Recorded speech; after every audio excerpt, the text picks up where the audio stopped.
Bonsoir à tous. Merci d'avoir répondu présent pour cette conférence sur l'estime de soi. Estime de soi, je pense qu'il est un sujet quand même assez important. C'est un des piliers qu'on a tous en fait à l'intérieur de nous.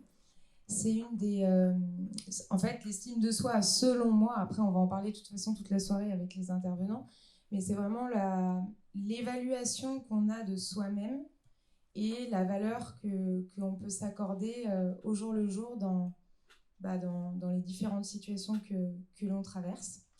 Alors, j'ai eu à cœur d'animer ça avec Cody ce soir parce que je me suis rendu compte, ayant fait un parcours en développement personnel pendant 7 ans, que beaucoup de sujets tels que les médecines, comme on va le voir après, médecine alternative en règle générale, que ce soit de la médecine énergétique, médecine ayurvédique, ne sont pas forcément mises en avant, alors que les problèmes d'estime de soi, elles touchent chacun d'entre nous. Et voilà, le but un peu ce soir, c'était de pouvoir vulgariser, enfin du moins, de pouvoir donner des outils qui fonctionnent et qui, j'espère, pourront vous accompagner. Voilà, et donc moi, je ne me suis pas présentée.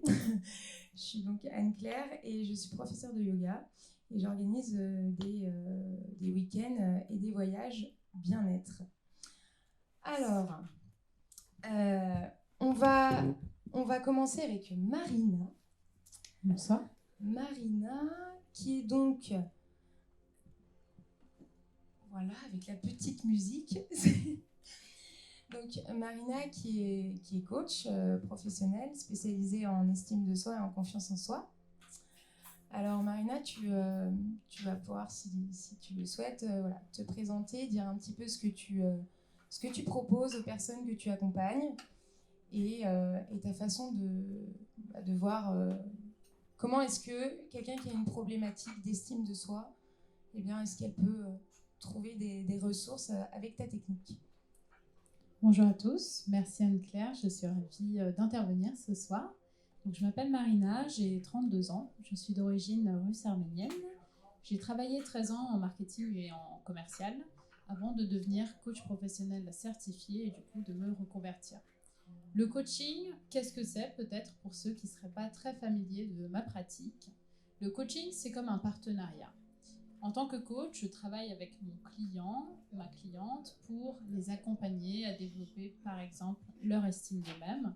En tout cas, les accompagner sur l'objectif qu'ils ont et être leur partenaire à leur côté pour les amener du point A où ils sont aujourd'hui à un point B. Le coaching professionnel, du coup, étant praticienne certifiée, je me suis formée aux États-Unis, est hyper pertinent pour le développement de l'estime de soi, puisqu'il permet finalement de changer de regard sur sa situation, sur soi-même, et développer une nouvelle relation personnelle, intime à soi.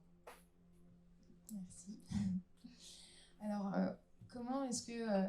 donc voilà, tu dis de revenir à soi. Alors, comment est-ce que, par exemple, est-ce que tu aurais quelque chose à nous proposer qui puisse, une technique, une expérience qui pourrait nous faire intégrer ce que tu viens de nous dire par des mots?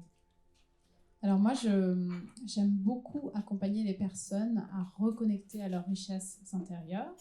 Donc c'est vrai que j'interviens sur la partie mentale, mais dans mes accompagnements, je propose beaucoup de méditation, de visualisation, qui vont nous permettre d'aller justement connecter à l'intérieur de nous. Parce que tout est à l'intérieur de vous. L'estime, on peut la trouver à l'intérieur de vous. Je voulais vous proposer ce soir de vous partager un petit peu mon expérience et plus tard d'avoir un exercice de visualisation ensemble.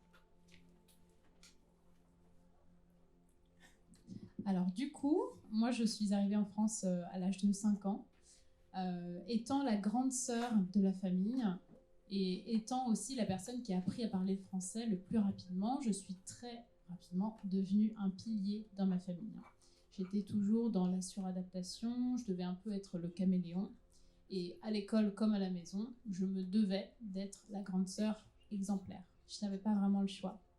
Enfant, j'étais déjà un peu gourmande, on va dire, Et après le dîner, par exemple, quand je voulais prendre un dessert, ce qu'on me disait, c'est « Regarde-toi dans le miroir et dis-moi si tu veux toujours un dessert ». Mes tentatives de créativité, d'expression, de recherche de l'art, enfants et adolescentes, ont été souvent critiquées. Et mes bonnes notes à l'école étaient jamais suffisantes aussi. Donc tout ça, c'est génial pour construire l'estime de soi chez son enfant. Au collège, le collège pour moi, je sais pas pour vous, mais pour moi, ça a été vraiment l'enfer. C'était la période où du coup les garçons faisaient des classements des filles de la classe. Et je me suis retrouvée du coup officiellement élue l'avant-dernière fille la plus belle de la classe, c'est-à-dire, si on veut le prendre dans l'autre sens, la deuxième plus moche. Voilà, les garçons sont très gentils à cet âge-là. Et n'ayant aucune estime de moi à ce moment-là, j'ai accepté leur vérité comme étant la vérité avec un grand V. Donc j'ai pris ça un petit peu pour moi. Donc les moqueries, c'était un petit peu mon habitude. J'ai développé pas mal de complexes du coup. Au lycée, naturellement, un petit peu dans la suite de ça, je me suis trouvée une amie, une femme en fait. Je dirais une femme parce qu'elle avait 2 ans plus que moi, bien qu'on soit au lycée. Donc elle avait, vous savez, cette estime d'elle-même très présente. Elle était très mature. Et du coup, moi, je me mettais un petit peu dans son ombre. J'étais très confortable dans son ombre. Je portais des vêtements très larges. Ça m'allait bien pour l'époque. À 20 ans, j'ai commencé à danser. Et là, petit à petit, j'ai entamé ce long chemin du développement personnel, de l'acceptation de soi, changer mon rapport à mon corps, ma propre vision aussi. Pendant cette décennie, j'ai rencontré pas mal d'hommes qui m'ont permis de me voir sous un autre angle, mais c'était toujours une assurance qui venait de l'extérieur et pas de l'intérieur. C'est-à-dire que les hommes me trouvaient belle, par exemple, et donc je buvais un petit peu leurs paroles. Alors souvent, j'ai eu des personnes qui étaient quand même bien intentionnées, mais il suffit d'une personne un petit peu mal intentionnée pour perdre beaucoup. Voilà. Ensuite, à 30 ans, donc à 30 ans, je me suis rendu compte que j'avais quand même encore une meilleure estime de moi, mais en fait, je ne savais pas qui j'étais, dans quelle direction je voulais aller et ce que je souhaitais accomplir. Donc à 30 ans, j'ai entamé ce grand travail de moi-même. Donc j'ai fait beaucoup de coaching et de thérapie. Et surtout, en étant dans le process de devenir coach professionnel certifié, c'est là qu'on se fait coacher assez intensément. Et donc, j'avais réalisé qu'à 30 ans, je n'avais jamais vraiment osé prendre ma place. Je n'avais pas osé prendre de place et je voulais juste toujours satisfaire les autres. Donc, à 30 ans, j'ai, grâce à ce coaching, à la thérapie, pu faire vraiment ma transformation, ma révolution personnelle. Ce qui m'a permis de passer de la fille dont la valeur finalement était dictée par les autres à la femme qui savait qu'elle en a. Donc ça a été un moment très fort. Du coup, en tant que coach professionnel certifié maintenant, ma mission, c'est d'accompagner les autres à développer leur estime d'eux-mêmes. Je sais tous les dégâts que ça peut causer, un manque d'estime de soi, et à développer du coup leur confiance, à avoir une vie qui est celle qu'ils désirent et qu'ils méritent, et pas celle pour laquelle il se suffit juste, on me propose un job, c'est pas ce que je veux faire, mais je vais le prendre parce que j'ai pas l'impression de valoir autre chose ou valoir mieux, entre guillemets. Voilà, donc les personnes avec lesquelles je travaille, les clientes, parce que c'est souvent une majorité de femmes de mon côté, c'est des personnes qui, elles aussi, comme je l'ai fait, vivent beaucoup de la validation sociale, la validation des autres. C'est qu'est-ce que autrui pense de moi versus, à mon sens, notre estime de nous, du coup, devrait venir de nous-mêmes, devrait venir de l'intérieur vers l'extérieur et pas, à l'inverse, de l'extérieur vers l'intérieur. Il ne faut pas se laisser dicter par les autres sa valeur. C'est à nous de prendre les commandes et de la déterminer pour nous-mêmes. Donc le développement de l'estime de soi, comment on fait ? À mon sens, il y a 3 angles assez importants à vous mentionner. Donc le premier, c'est la prise de conscience. Tant qu'on ne prend pas conscience de quelque chose, on ne peut pas le changer. Donc la prise de conscience est nécessaire pour pouvoir faire un changement quel qu'il soit. Et l'acceptation de la situation aussi. Être en paix avec ce qui est, c'est OK. Si on manque d'estime de soi, c'est OK. Si on a réalisé qu'on veut faire ce travail, qui est un travail de longue haleine, mais qui est franchement une aventure formidable, celle du coup de se découvrir et de se donner de la valeur à soi versus accepter ce que les autres vous disent que peut-être vous valez. En deuxième, du coup, une fois qu'on a pris conscience de ça et qu'on a accepté la situation, c'est vraiment apprendre à se connaître, du coup.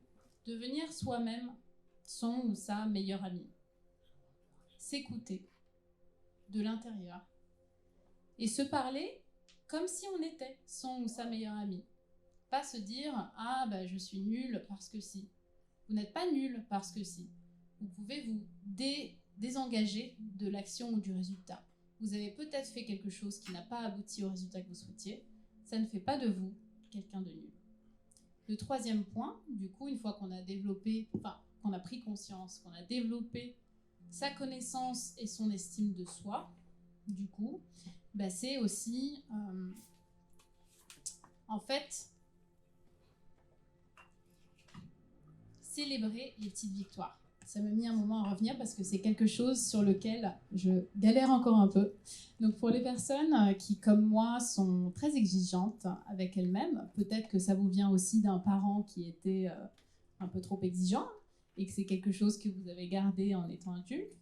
Et c'est aussi OK, l'essentiel c'est de savoir. Célébrer chaque petite victoire. C'est important de pouvoir justement reconnaître les petites choses et pas uniquement mettre sa valeur sur des gros sujets, entre guillemets. Voilà. Donc, maintenant, je voudrais vous proposer cette fameuse visualisation dont je vous ai parlé. Donc, si vous êtes ouvert à ça, j'aimerais vous proposer à chacun, ici, et pour ceux qui nous écouteront aussi plus tard, de fermer vos yeux. Asseyez-vous confortablement dans votre fauteuil. Vous pouvez le faire aussi. Vous pouvez le faire vous aussi, profitons-en. Alors, vous pouvez le faire debout, mais peut-être tenez à quelque chose. Comme ça, si vous avez un vertige ou votre centre de gravité se déplace, vous n'allez pas tomber. Donc, soit installez-vous assis quelque part. Idéalement, soyez assis quelque part. Fermez vos yeux tranquillement. Et commencez par prendre conscience de votre respiration. Et c'est vraiment juste un exercice innocent. Il ne va rien se passer. Il n'y a pas de magie, ni rien, vous allez voir. Donc tranquillement, on ferme nos yeux, on prend conscience de l'inspiration, peut-être notre ventre qui se gonfle quand on inspire, nos côtes qui s'ouvrent, la poitrine qui se soulève. Et à l'expiration, la poitrine qui se rebaisse, les côtes qui se referment, le ventre qui se rentre à nouveau. À l'inspiration, on a le ventre qui se gonfle, les côtes qui s'ouvrent, la poitrine qui monte. À l'expiration, les clavicules de la poitrine redescendent, les côtes se referment, le ventre revient à son point de départ. Belle respiration abdominale. Je voudrais que vous ressentiez peut-être l'air qui caresse votre visage ou vos mains. Est-ce qu'il y a des sons qui vous parviennent ? Des odeurs peut-être. J'aimerais maintenant que vous repensiez à ces moments où vous êtes senti fier de vous. Parce qu'il y en a. Toutes ces petites victoires. Des moments qui font que vous avez été content, contente. De beaux moments. Des moments où peut-être vous avez eu une belle estime de vous-même. Inspirez cette belle énergie. Inspirez toutes ces victoires, aussi petites soient-elles. Aujourd'hui, vous avez pris la décision de venir à cet événement ou d'écouter cet audio. C'est un grand pas. Inspirez toutes ces victoires, essayez d'imaginer peut-être comme une petite lumière qui serait partante de votre cœur et qui, à chaque inspiration, vous emplit de plus en plus. La lumière dépasse maintenant votre cœur, elle remplit tous vos poumons, votre thorax, jusque dans votre tête. le bas de votre corps. Vous sentez cette lumière qui vous charge de toutes ces qualités que vous avez, toutes ces victoires qui ont été les vôtres, qui seront encore les vôtres, qui vous appartiennent. Ces moments de fierté. Cette personne, c'est vous. Vous avez eu tous ces beaux moments. Vous êtes acteur de votre vie, actrice de votre vie. Et à tout moment, vous pouvez reconnecter avec ces souvenirs, ces qualités, ces fiertés que vous avez. Et si peut-être, finalement, vous aviez une belle estime de vous-même? Inspirez encore un peu plus cette belle énergie que vous créez pour vous-même à l'intérieur. Et quand vous expirez, peut-être expirez la bouche ouverte pour ressortir toute la négativité, ressortir ce qui ne vous sert plus. On va inspirer toute la belle énergie, se laisser emplir par elle. Peut-être qu'elle déborde de nos pores. Peut-être qu'elle est plus grande que nous. Et quand on expire, on relâche tout ce qui ne nous sert plus. Tranquillement, je vais vous inviter à reprendre conscience de l'espace dans lequel vous êtes assis ou assise. Peut-être commencer à réintroduire un petit peu de mouvement. Et quand vous serez prêt ou prête, battre des cils, des paupières et ouvrir vos yeux.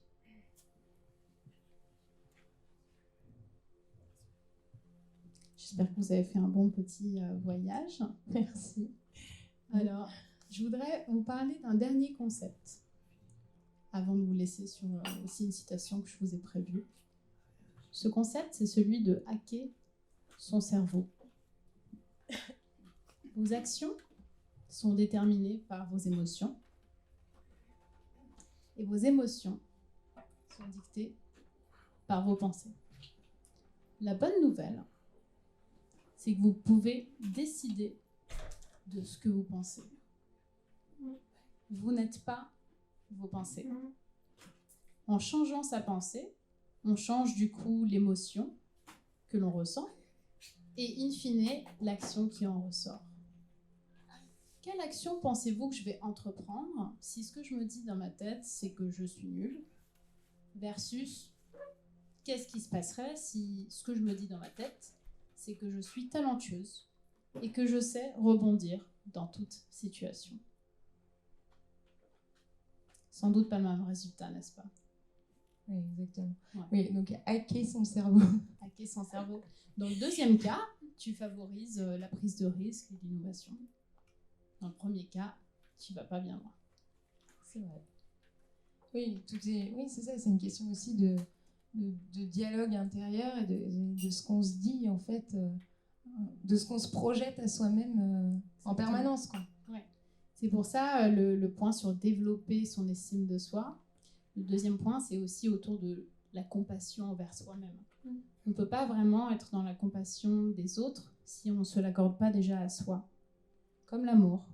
Il faut déjà s'accorder l'amour à soi pour pouvoir aussi aimer les autres. Mais c'est vrai que parfois aussi, dans ce dialogue intérieur, on a la sensation que les phrases que l'on peut se dire qui sont négatives ou tu vois, qui sont dévalorisantes ont plus d'impact et sont plus vraies que des phrases, tu vois, où on s'apporte de l'amour. Tu vois ce que je veux dire? Oui, c'est pour ça que je parlais de hacker aussi son cerveau. C'est qu'en réalité, le cerveau, un petit peu automatiquement, il va vous apporter des pensées pour vous garder finalement en sécurité. Surtout, ne changez rien. Restez là où vous êtes, dans votre zone de confort.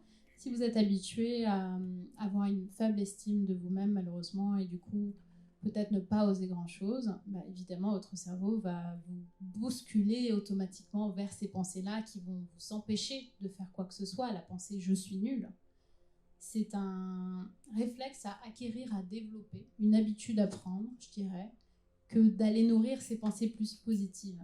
Ce qu'on nourrit, ça grandit. Donc on peut choisir de nourrir les pensées positives. Alors, tu veux nous parler de 3 secondes de ta citation ou Exactement, oui. Si j'ai un instant, donc c'est une citation qui est en anglais, mais je vais vous en dire l'essence en français.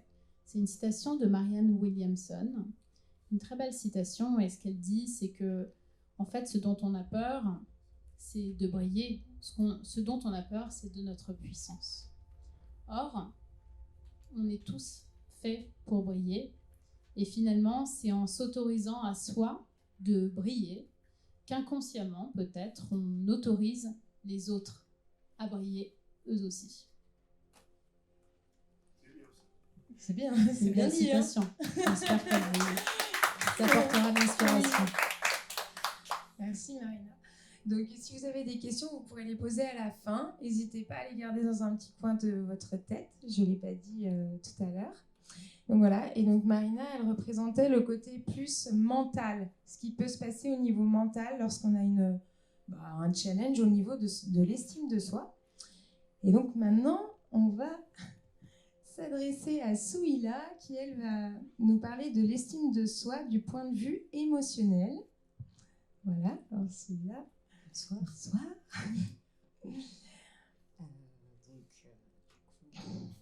Par rapport à la partie émotionnelle. Oui. Alors, qu'est-ce que tu proposes? Qu'est-ce que l'estime de soi, par exemple, pour toi? Qu'est-ce que tu proposes? Dis-nous un petit peu. Alors, donc, déjà, l'estime de soi, pour moi, c'est effectivement reconnaître sa valeur. Donc, ce qui a été effectivement dit par Marina. Mais c'est aussi savoir dire non. Savoir dire non quand notre entourage veut qu'on dise oui, des conditionnements depuis qu'on est tout petit, des demandes par d'autres personnes qui ne sont pas forcément en accord avec notre vérité et qui du coup nous désaxent en fait. Et donc à l'opposé, dire oui, tout le temps, mais si en disant oui, on se dit non à soi, pareil, on n'est pas en accord en fait avec sa propre vérité. Donc, en ce qui me concerne, par rapport à des soucis de santé, j'ai découvert donc l'Ayurveda. Et avec l'Ayurveda, qui est donc une médecine indienne qui date de 5000 ans à peu près, où on travaille donc en fait sur le réseau énergétique du corps physique, du corps subtil, du corps émotionnel, du corps mental et du corps spirituel, du corps astral. C'est un réseau donc qui passe par des nadis. En médecine chinoise, il y a les méridiens. C'est presque pareil, mais ça, on partage, voilà. Et donc, il y a 72 000 nadis, et en fait, ce réseau-là passe par des organes, des tissus, qui sont composés par 5 éléments dans la médecine ayurvédique, qui sont donc la terre, qui compose notre chair, nos tissus, nos muscles, l'eau, qui est quand même à 2/3 dans notre corps, le feu, qui constitue en fait tout ce qui est métabolisme et transformation, donc tout le microbiote, toutes les petites bactéries et tous les individus qui se trouvent notamment dans l'estomac, d'où le cerveau émotionnel. L'estomac, c'est vraiment pour le coup le cerveau émotionnel avec les organes qui gravitent un peu autour, qui sont autour, le foie, la rate, ça on va en parler un petit peu après. L'air et l'éther. L'éther, donc, c'est le vide. Et la combinaison, en fait, de ces 5 éléments fait ressortir ce qu'on appelle des doshas. Donc, on va appeler ça des humeurs. Et selon ces humeurs, comme on est tous constitués, en fait, de ces 5 éléments, le pourcentage, en fait, de ces 5 éléments diffère entre chaque personne. Et le fait de se reconnecter à soi, de se connaître, d'apprendre à se connaître, fait que on arrive en fait à comprendre pourquoi est-ce qu'on peut réagir de telle ou telle manière face à telle ou telle situation. Et du coup, un peu, comment dire, pas amadouer, mais oui, si, éduquer un petit peu en fait son mental, ses pensées, et pour justement pouvoir en fait avoir des émotions positives. Et par conséquent, si on regarde de plus près, par exemple, l'émotion de la colère, par exemple. L'émotion de la colère, elle est surtout logée au niveau du foie, le foie qui est l'organe de la digestion. Donc, non seulement on digère les aliments, mais on digère aussi les émotions. Et par conséquent, il y a un soin en fait que je pratique et que j'aime bien qui s'appelle Sarasvati. En sanskrit, donc Sara c'est essence et Sva c'est soi. Et donc en fait c'est un soin qui se concentre justement sur l'essence de soin et qui est un massage donc, avec de l'huile chaude autour de cette zone-là. Donc le ventre, l'estomac, le foie, la rate, un peu par derrière au niveau des reins. Et se masser en fait, et même s'auto-masser, fait beaucoup de bien, nous fait prendre conscience aussi en fait qu'on existe, qu'on est là, ça détend. Et donc on détend en fait les organes, on détend l'estomac. Et en détendant, en fait, on réussit au fur et à mesure à, comme un oignon, en fait, où on enlève les couches des émotions qui sont refoulées. Et au fur et à mesure, en fait, ces couches, hop, elles partent, elles s'envolent. Et il ne reste que le cœur de l'oignon, et qui est en fait la lumière dont on parle, et sa propre lumière, sa propre vérité, son propre pouvoir en fait, qui nous permet justement de se relever. Oui ou non. Exactement, de dire oui ou non, de se relever, d'avancer. Et avec cette technique-là, il y a beaucoup de bons résultats dans le sens où on transforme en fait. On transforme la colère en soi, c'est pas quelque chose de mauvais dans le sens où en la transformant, on la transforme en force. Et ok, plus on a de la colère, plus au final, quand on réussit à l'amadouer et à la transformer, on a une force de malade mental. Plus on a peur, et la peur se trouve au niveau des reins essentiellement, plus on réussit en fait à transformer cette peur, et plus on a un courage en fait qui est énorme. Il y a une phrase que j'aime bien qui est que la peur est la gardienne de grands cadeaux, parce que quand on réussit en fait justement à évacuer cette peur-là et qu'on branche, qu'on transforme en courage, on arrive à des choses vraiment magnifiques. Et tout ça, effectivement, en se disant non, si c'est pas ok avec ma vérité, si c'est pas ok avec mes valeurs, je fais pas comme ça. Je prends le risque, je fais comme ça et on verra. Donc le soin Sarasvati est magique pour le coup. Que tu proposes. Et donc voilà, il vient agir au niveau émotionnel, oui. Mais aussi finalement au niveau physique. Complètement. Parce qu'effectivement, on commence en fait par l'estomac, mais après, il y a comme des portes en fait au niveau du corps pour accéder à ces émotions. Et en passant les mains sur le corps humain, il y a comme des petits points de blocage, et qui fait que on réussit à détecter l'émotion coupable entre guillemets, en tout cas celle justement à alléger, dont on aimerait s'occuper. Mais vraiment, ne serait-ce que un petit outil pour tout le monde, s'auto-masser. Vraiment, s'auto-masser tous les jours, c'est pas du luxe, mais c'est vraiment bien, parce que justement, ça permet aussi de faire circuler tout ce qui est énergie, la circulation sanguine, la circulation lymphatique. Donc, on nourrit tous les organes au fur et à mesure, et on prend soin de nous.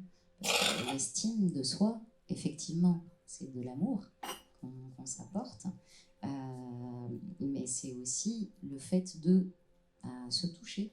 C'est très réconfortante, c'est très cocooning, et on en a besoin. On en a vraiment besoin.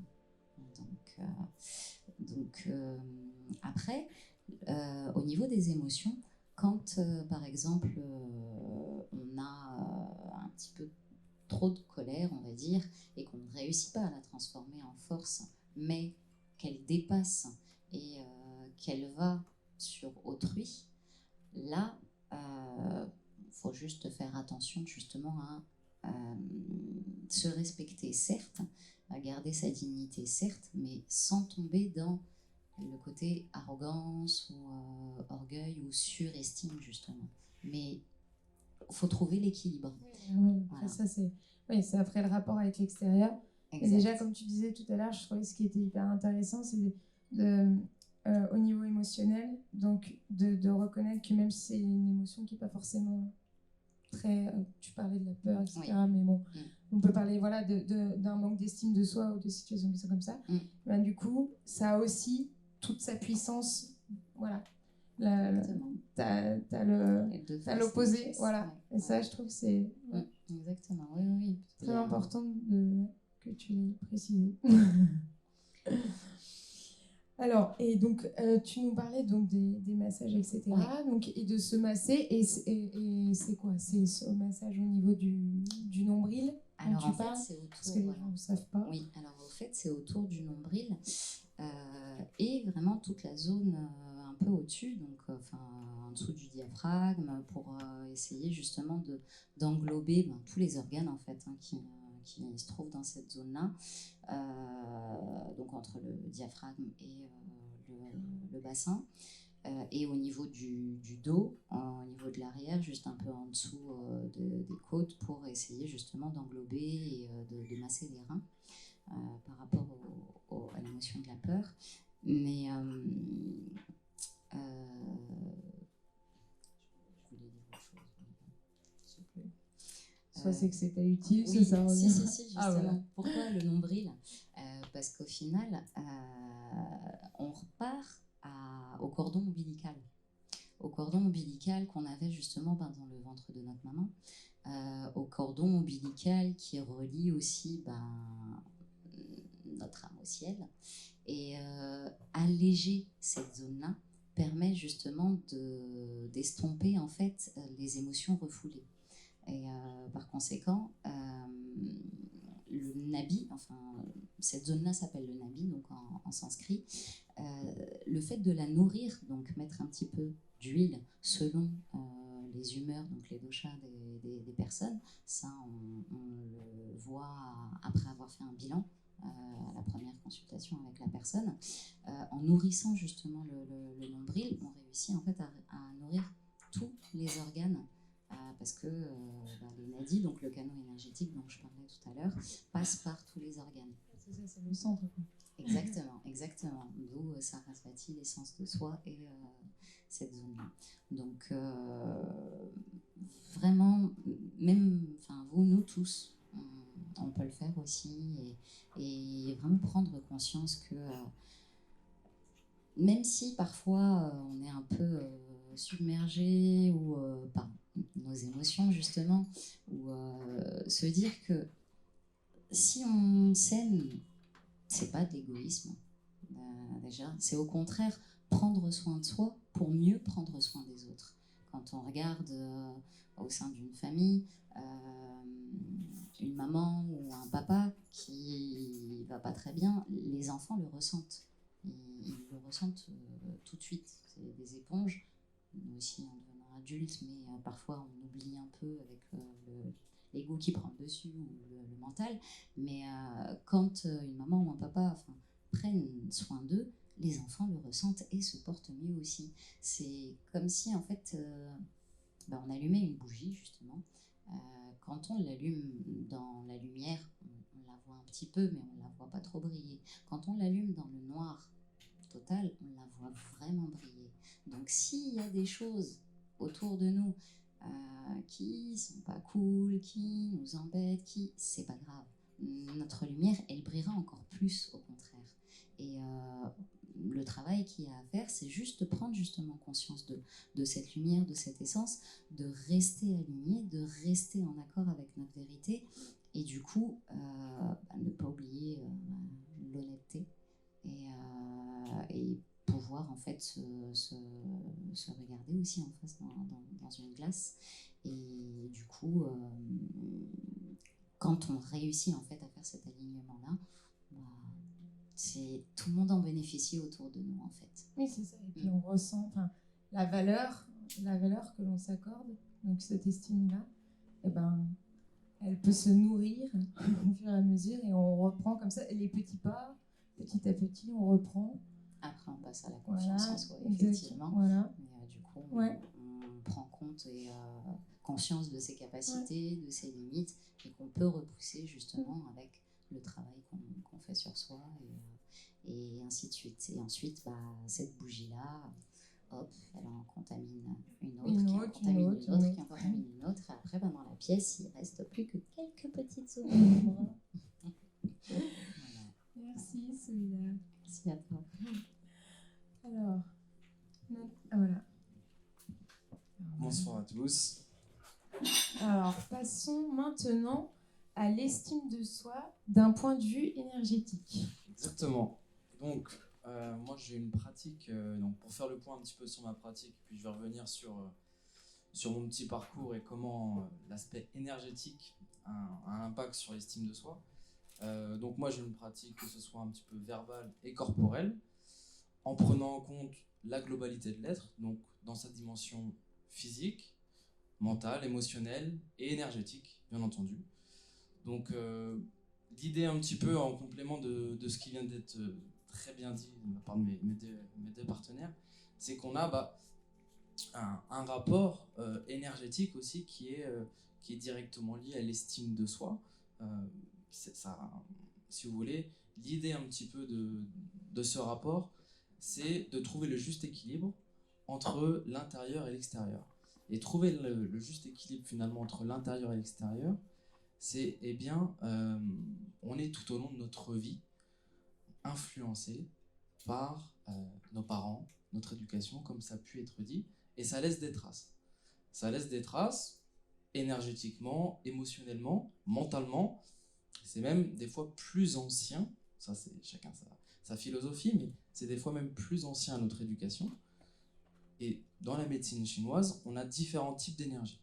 On a des énergies qui sont générationnelles, transgénérationnelles.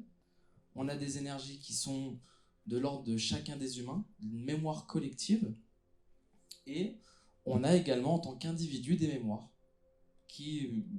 les expériences de vie qu'on a pu avoir dans cette vie, dans d'autres également, mais dans cette vie aussi, et qui s'inscrivent dans le corps. Donc c'est de cette manière, moi à travers cette thérapie, qu'on peut libérer certains blocages et finalement rendre l'être un peu plus libre à terme. En tout cas c'est l'objectif, mais on a tous des blocages, donc il ne faut pas avoir de complexe.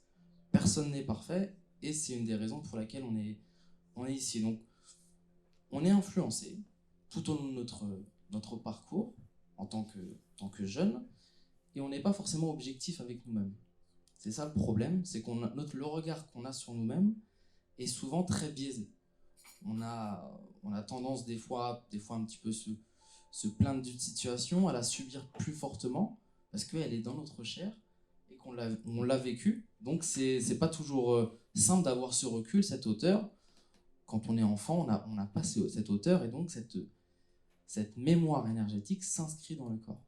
Et c'est de cette manière des fois on se dévalorise un petit peu, en tout cas on n'a pas un regard forcément juste sur nous, et c'est tout un travail, donc c'est toute une construction, on a toute une vie pour mener ça. L'objectif c'est de travailler sur son estime, traverser les étapes, comme ça a été dit, de les affronter, on a toujours le choix, et de faire évoluer un petit peu son regard sur chacune des situations. Donc l'idée, moi, c'est un petit peu ce que j'ai vécu dans ma vie, c'est-à-dire qu'au début, certaines souffrances qu'on peut vivre, on a un regard assez négatif, et puis avec le temps, on se rend compte que c'est simplement une situation qu'il faut vivre différemment, et disons porter un regard un peu plus un peu plus objectif pour l'affronter, la dépasser. Donc, c'est de cette manière finalement qu'on essaye d'avancer dans la vie. Et ensuite, on se rend compte d'un point de vue purement énergétique, la nature des échanges. C'est-à-dire que là, actuellement, on est en train d'échanger. Il y a ce que l'on peut voir, mais il y a d'un point de vue énergétique aussi des échanges qui se font assez fortement entre nous. Et c'est... Non, mais on a ces échanges énergétiques qui sont entre nous et on est influencé. On est influencé par les autres, par l'environnement extérieur. Et c'est de cette manière dont on a besoin finalement de trouver son équilibre intérieur pour être à l'aise avec l'environnement extérieur. Et donc, l'idée un petit peu de cette philosophie et ce rapport au corps énergétique, et c'est ce qui est développé dans la médecine chinoise, c'est de trouver son propre équilibre. Et quand on est d'une part bien axé, bien centré, c'est-à-dire avoir les 2 pieds bien au sol et avoir cet alignement, on est en mesure de mieux gérer l'environnement extérieur. Et donc, on est moins sensible aux influences extérieures. Et donc, c'est-à-dire que même si quelqu'un vient nous agresser, cherche à dégrader notre estime de soi, on va être finalement, on va être préparé et on va voir ça comme quelque chose de très futile. Donc ça fait partie de la construction. On a des épreuves qui vont peut-être nous blesser également. Mais si on prend c'est ce que je conseille de faire aux personnes que je peux suivre, c'est de prendre de la hauteur sur une situation quand elle est difficile, de la regarder d'en haut, et ça prend tout de suite... c'est une vision totalement beaucoup plus légère finalement, qui nous permet de relativiser et de vivre pleinement le moment de difficulté qui a lieu sur ce moment. Et une fois qu'on affronte, et c'est ce qu'on disait tout à l'heure un petit peu en off, juste avant notre échange, c'est qu'une fois qu'on affronte un moment qui est difficile, eh bien on se sent beaucoup plus fort une fois qu'il est affronté, et que c'est vraiment ça nourrit finalement tout notre parcours de vie en fait. C'est une expérience de vie qui est réplicable pour plein d'autres situations. Donc je me suis un peu éparpillé, mais... Non, pas du tout. Non, justement, c'est hyper intéressant là, le déroulé que tu donnes. Justement, par rapport à ça, comment est-ce que dans ta pratique, au niveau énergétique, parce que là on parle de subtil aussi, on parle de choses que, comme tu disais, qu'on ne voit pas, comment dans ta pratique, lorsqu'il y a quelqu'un qui vient, par exemple, pour une problématique, peu importe que ce soit d'estime de soi ou autre chose, mais comment concrètement est-ce que tu vas l'accueillir? Comment tu t'appréhendes ça? Parce que je pense qu'il y en a plein qui ne savent pas. Disons que déjà, il y a forcément une écoute de la personne, et d'un point de vue énergétique, on peut pas prévoir ce qui va se passer. C'est que ça va être aussi dans le moment qui va avoir... soit le corps va offrir une réponse, va donner une ouverture, et là, il peut avoir une libération. C'est vrai que le corps, il répond à différentes dimensions, d'une certaine manière, et une dimension énergétique. Et cette dimension énergétique, elle est tout le temps en mouvement, elle est tout le temps en interaction, qu'on le veuille ou non. Donc, on a, dans un soin, moi, quand j'appréhende un soin, en tout cas, quand j'écoute la personne qui vient me voir, il y a une forme de disponibilité qui va être là, mais c'est le corps qui va me le donner. Le corps va vraiment être le support, finalement, de cette libération qui peut être énergétique. Et finalement, moi, je suis simplement un support dans ce moment-là. Je viens écouter le corps, et ce dont il a besoin, il est en mesure de me le dire. Si j'ai la bonne écoute sur le moment, je vais être en mesure de libérer cette tension, mais c'est pas mon intention. Moi, je suis simplement là. Il est beaucoup plus intelligent que moi. Le corps physique, finalement, c'est le meilleur outil qu'on doit avoir, mais même et en lien directement avec l'estime de soi. Si on écoute bien son corps, on va être beaucoup plus à l'écoute de ce dont on a besoin. À quel moment on doit ralentir, à quel moment on doit s'écouter. Et dans un soin énergétique, c'est également le cas, c'est-à-dire qu'on est bercé finalement par ce que le corps nous dit. Et nous, moi je viens simplement en support, je vais écouter. Et je vois que des fois, c'est simplement des blocages physiques, des fois, c'est des blocages énergétiques, des fois, c'est une mémoire qui est transgénérationnelle, qui appartient à sa grand-mère, à son arrière-grand-père, qui s'inscrit aussi dans le corps. Il y a tous ces aspects qui permettent ensuite de libérer, c'est là où il faut avoir un rapport très, très léger aussi avec soi. C'est que les blessures qu'on a et qui s'inscrivent dans notre corps, certaines, c'est même pas de notre propre expérience. Donc, finalement, on se doit d'accepter cela. Ça arrive. Et même moi, en tant que patient, j'ai vécu des expériences où j'avais pas conscience du blocage que je pouvais avoir et je pouvais même pas le mentaliser. Parce que c'est quelque chose que j'avais pas vécu. J'étais dans le ventre de ma mère, par exemple. Et donc, j'avais pas de souvenir à ce moment-là du ventre de ma mère. Et sur le moment, j'ai compris qu'il s'était passé quelque chose. Il y avait quelque chose qui s'était débloqué, qui s'était libéré. Et dans une pratique de soins énergétiques, c'est vraiment cela, c'est de ne pas chercher à savoir, mais simplement de se mettre à disposition et d'offrir ce dont le corps a besoin. Donc ça, c'est vraiment la pratique sur l'aspect énergétique. Je t'écoute. Je t'écoute. Mais justement, donc voilà, quelqu'un qui vient justement par rapport à ça, pour libérer ces choses qui appartiennent d'un vécu proche ou lointain ou qui n'est pas de cette vie-là, comme tu disais tout à l'heure, bon, eh bien, comment est-ce que tu procèdes? Tu vois ce que je veux dire? Parce que je sais pas si... Tu vois? Ouais, en fait... Oui, vous posez la question, ouais. Vas-y. Non, c'est une approche manuelle, c'est-à-dire que la médecine chinoise, tu fais bien de le souligner, mais c'est vrai que c'est en lien avec ce que tu pouvais dire, c'est que là, c'est les méridiens, donc c'est des circuits énergétiques qu'il y a sur tout le corps et qui finalement se relient l'organe à chacune de nos extrémités, donc soit les mains, soit les pieds. Et donc ces organes sont vecteurs de canaux d'énergie qui viennent comme je vous l'ai dit, de différentes sources.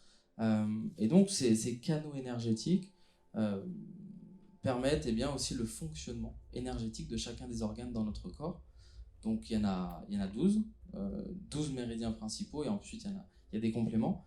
Mais en tout cas, c'est une lecture de la part des Chinois qui est très complémentaire de ce qu'on peut avoir en Occident sur la médecine. Ils prennent les organes et les méridiens en fonction des saisons, en fonction des cycles dans la journée. Donc là, par exemple, on est dans l'élémentaire. L'élémentaire, c'est entre l'automne et l'hiver. Ils mettent la Terre est entre chacune des saisons. Et donc, cette saison, c'est vraiment se focaliser sur la rate et l'estomac. Donc, c'est ces deux organes qui sont les plus sensibles pendant cette période. Donc, on a en fait tout un travail qui s'établit sur les organes, sur l'écoute de l'organe, en fonction de la saison, en fonction de l'heure de la journée. Et du coup, c'est une prise vraiment globale de l'être. Et c'est intéressant parce qu'il y a un lien directement avec le physique aussi, avec les organes et avec l'aspect énergétique et toutes ces mémoires qui s'inscrivent énergétiquement. Donc, les méridiens, disons, sont assez connus à travers les points d'acupuncture. Moi, je pose directement en fait mes mains sur ces points d'acu. J'utilise pas les aiguilles, ça pourrait arriver, mais je les utilise pas. Et finalement, ça permet une libération de... Mais ça se fait assez instinctivement, parce que moi, ma pratique initiale, je l'avais jamais mentalisée, intellectualisée. C'est là où c'est... comment dire, on a des choses en nous, une partie inconsciente qui est déjà inscrite, et plus on développe nos connaissances, plus on les réveille, et ça nous permet de détendre ensuite notre pratique. Donc c'est une pratique à la base qui était très instinctive, et puis la médecine chinoise m'a vraiment permis de développer cet aspect. Donc c'est riche, c'est sans fin. La connaissance, elle est incroyable, hein. Et les connaissances qu'ils ont pu développer, même comme en Inde, hein, c'est très complémentaire. C'est vrai que c'est beaucoup plus sur le ventre et donc l'émotionnel. Il y a l'émotionnel qui est pris en compte, bien entendu, mais il y a aussi, là on va rentrer ensuite en hiver, c'est vraiment le moment où il faut travailler sur la tristesse, la peur.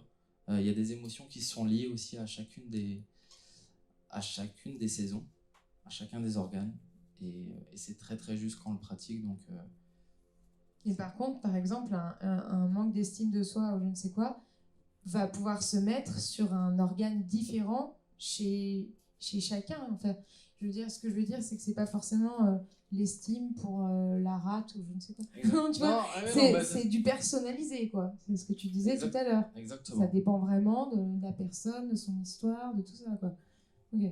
Bah, le le rapport finalement énergétique, c'est vraiment la présentation globale de l'aigle. Donc l'estime de soi, c'est de quelle manière on va gagner de la confiance. Donc la confiance, c'est quand même lié à l'automne particulièrement, mais la confiance de soi, ça se développe à travers une expérience de vie et les expériences qu'on peut renouveler. Et plus on prend en compte, on va dire, le circuit et on améliore et on libère le circuit énergétique de tout notre corps, plus on va être à l'aise pour affronter l'extérieur et se concentrer sur sa santé aussi. Donc, c'est global, mais oui. Ok. Tu veux rajouter quelque chose? Moi, je pense que j'ai fait le tour. Ouais. Bon, voilà. Alors là, Alors, oui. Simplement, d'un point de vue purement énergétique, quand même, ce que je voulais vous dire, c'est que pour trouver une bonne posture et se sentir très à l'aise, il faut être, en tout cas, tâcher d'avoir un bon ancrage. Et un bon ancrage, ça passe vraiment par avoir les 2 pieds au sol quand on sent qu'on est un petit peu perturbé par l'extérieur.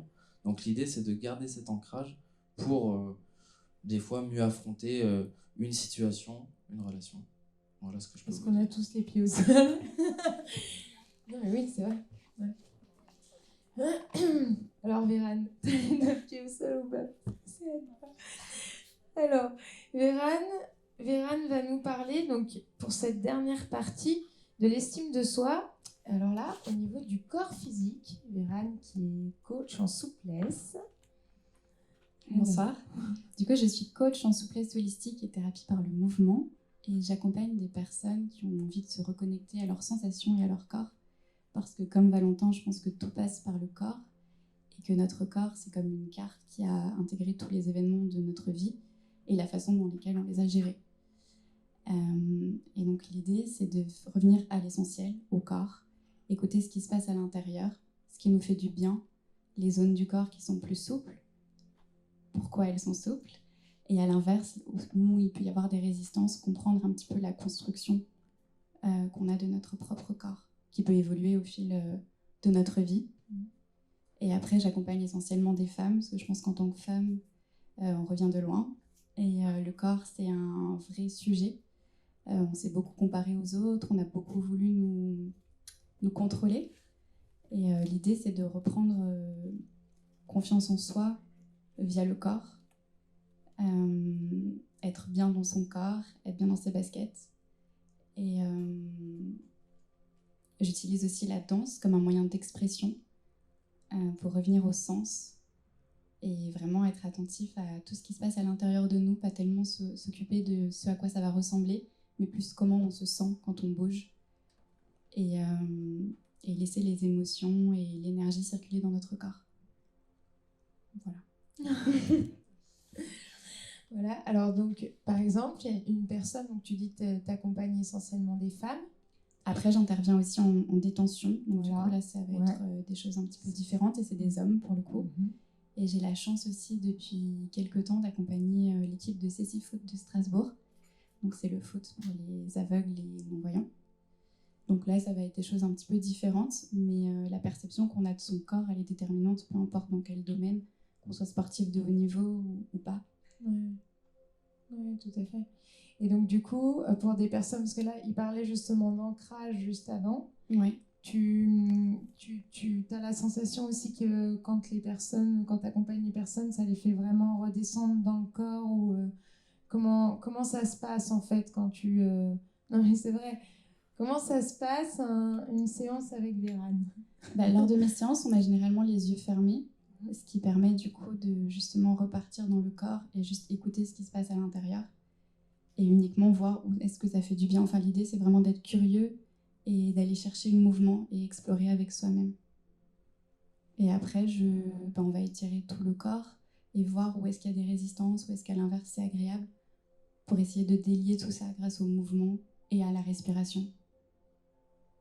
Est-ce que toi, par exemple, dans ton parcours, ça t'a aidé de te former à ça, etc. Est-ce que au niveau estime de soi, dans le passé, est-ce que de faire ce parcours, ces formations, d'apporter ça aux autres aussi, est-ce que c'est quelque chose qui... Oui, alors je pense que ça m'a surtout beaucoup aidé par rapport à la perception des émotions étant hypersensible, j'ai souvent été bouleversée par mes émotions et complètement noyée. Et j'ai travaillé en cabinet d'avocat, j'étais juriste pendant plusieurs années. Et il n'y avait absolument aucune place pour les émotions. Et j'avais l'impression de toujours devoir me porter un masque et faire semblant. Et quand j'ai découvert tout ça, je me suis dit qu'en fait, il y avait un autre univers qui existait. Un univers où on pouvait s'écouter. Et on pouvait juste se concentrer sur l'être et pas uniquement le faire. Et ça a changé ma vie. Et du coup, c'est ça que j'ai envie de transmettre aujourd'hui. Et je pense que en séance, cette idée, c'est de créer un environnement où on peut avoir des émotions et où on peut justement aller questionner notre estime de soi et aller chercher d'où vient l'origine de cette mésestime et peut-être justement utiliser la souplesse pour se réconcilier avec son corps, avec l'image qu'on peut avoir de soi. C'est pour ça que je propose aussi des ateliers où on peut être filmé. Je travaille avec une monteuse-réalisatrice qui s'appelle Clémence, qui a un regard incroyable et qui permet aux femmes qui font cette expérience avec nous de se redécouvrir dans le regard de quelqu'un d'autre et de réécrire l'histoire. Et ça, je pense que c'est un outil extrêmement puissant pour justement cultiver l'estime de soi. Et le fait de se connecter aussi, d'utiliser la force du collectif pour se connecter à d'autres femmes, à d'autres parcours de vie, c'est aussi un vrai facteur de guérison et de reconnexion à soi. Parce qu'il y a la possibilité de le faire soit en individuel, soit en groupe. C'est ça. Oui. Je propose autant des accompagnements individuels que des ateliers en collectif. Parce que je pense que les deux sont très complémentaires. En individuel, on va peut-être plus aller creuser la problématique et aller chercher ce qui se passe dans l'enfance, dans notre histoire, dans les événements qu'on a vécus, vraiment prendre le temps de parler, de poser pour voir de quoi on a besoin où est-ce qu'on a besoin d'aller chercher. Et dans le collectif, il y a vraiment cette idée de partager avec d'autres femmes ou hommes d'ailleurs, parce que c'est chouette aussi d'organiser des ateliers mixtes et de se connecter aux autres et voir ce qui nous lie, parce que finalement on est tous interconnectés. Et je pense que le collectif, c'est extrêmement guérisseur, je sais pas si... Guérisseur. Ouais, voilà. Si, ça se dit. Et donc du coup, c'est une question hyper bête là, mais qui vient de me venir, du coup je la pose. Est-ce qu'en fonction des zones du corps, là où on est plus souple ou moins souple, est-ce que ça a une incidence en fait avec je sais pas moi, des problématiques qu'on peut avoir au niveau émotionnel ou pas du tout? Par exemple, si quelqu'un est bloqué au niveau du dos, si tu es bloqué au niveau du dos, c'est généralement que tu en as plein le dos, que tu portes des choses très lourdes et que du coup tu as tendance à... Après ça dépend, enfin chaque chose s'explique, mais tu vois par exemple on a tous tendance, on peut tous se regarder dans la salle, à avoir les épaules un peu vers l'avant, c'est un peu une posture de repli, alors que si on est ouvert, on ouvre le cœur, on ouvre sa féminité, on s'ouvre aux autres, et on a tous des positions un petit peu de repli. Donc oui, bien sûr. Et tu as ce décodage-là aussi qui se fait un peu, la personne, elle comprend de par elle-même ou c'est toi qui lui expliques Je pense que c'est un mélange des deux, et un petit peu comme disait Marina, c'est aussi l'idée de reprogrammer le cerveau. Et en fait, finalement, si tu réapprends des nouvelles habitudes à ton corps très, très facilement et très vite, tu te rendras compte de ce qui est bon pour toi et ce qui te fait du bien. Parce que du coup, si tu te tiens droite, tu as une posture différente, on te regardera différemment. Et même les énergies qui vont interagir avec toi seront complètement différentes. Parce que du coup, tu n'es pas dans une posture de victime ou tu n'es pas dans une posture de peur. Donc ce que tu renvoies et ce que tu dégages n'a rien à voir. Donc oui, c'est un outil hyper puissant que de contrôler son corps et de savoir l'écouter. Oui, c'est puissant. Hein. Du coup, tu veux nous faire une petite expérimentation ou pas? Oui, allez, faisons une petite expérimentation. Du coup, je vais vous inviter à fermer les yeux, à venir poser vos deux pieds bien dans le sol, bien ancrés, à nouveau. Vous allez pouvoir aussi, pour me faire plaisir, avoir un joli dos droit, un joli port de tête. N'hésitez pas à bouger un petit peu de droite à gauche. Vous pouvez tanguer pour trouver votre centre de gravité. Et doucement, vous allez pouvoir rassembler vos paumes de main et venir les frotter très fort pour faire de la chaleur. Soyez énergique. Et quand vous sentez que c'est bien chaud, vous pourrez délicatement les poser sur vos paupières. Je vais vous inviter à inspirer profondément par le nez, expirer par la bouche. Essayez d'avoir une respiration profonde, être connecté à votre souffle. Et vous allez maintenant imaginer qu'une lumière bleue se diffuse à partir du bout de vos doigts qu'elle commence à se diffuser dans toute votre tête, le long de votre cou, de votre buste, de votre bassin, le long de vos jambes, jusqu'au bout de vos pieds. Essayez de visualiser le chemin de cette lumière bleue. Peut-être vous pouvez rajouter des paillettes. Tout en gardant les yeux fermés, vous allez pouvoir venir reposer vos mains à un endroit confortable pour vous. Et vous allez imaginer que cette lumière bleue, c'est de la pâte à modeler. Et c'est votre corps. Doucement, avec vos mains, vous allez pouvoir modeler votre corps, faire le contour de vous-même pour reprendre contact avec ce qui vous appartient, votre véhicule d'incarnation, votre corps. Dessinez le contour de votre corps avec vos mains.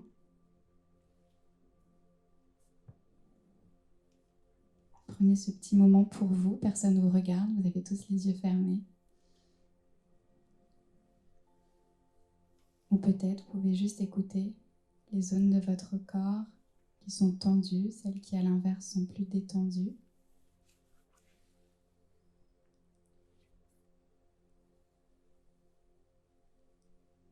Et doucement, quand vous voudrez, vous pourrez entrouvrir les yeux et revenir ici.